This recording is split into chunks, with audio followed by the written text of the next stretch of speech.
Le constat est flagrant. La tendance à la baisse depuis 2 semaines se maintient.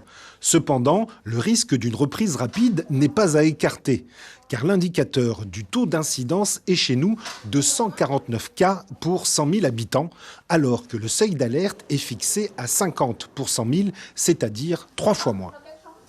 On est très largement au-dessus du seuil d'alerte, ce qui veut dire que dans notre quotidien, on peut croiser une personne contagieuse. Il n'est pas encore possible de supprimer les mesures barrières, de supprimer les mesures de freinage, parce que un taux à 150 pour 100 000 habitants veut dire qu'il y a beaucoup de gens contagieux encore, entre guillemets, qui se promènent dans la nature. Du côté du comité scientifique territorial, on est sur la même position. Le conclave de médecins et de scientifiques serait même sur une ligne plus sévère. C'est la doctrine OHUC.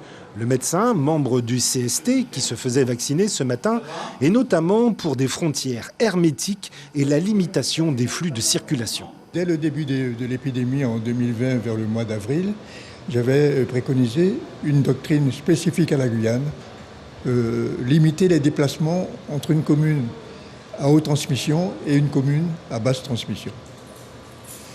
Fermer les frontières et déplacer les frontières réelles, non pas prendre en considération celles qui existent dans les bouquins, mais établir des frontières spécifiques, particulières pour cette période-là, à l'entrée des bourgs. Autre crainte des autorités, avec l'arrivée inéluctable des variants, c'est l'effet rebond en cas de levée trop rapide des mesures barrières.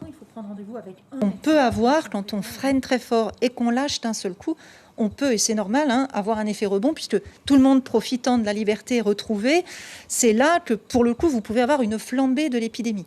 Donc c'est très important de savoir freiner, pas trop tôt, pas trop tard, et de savoir lever les mesures de freinage de façon très prudente et progressive.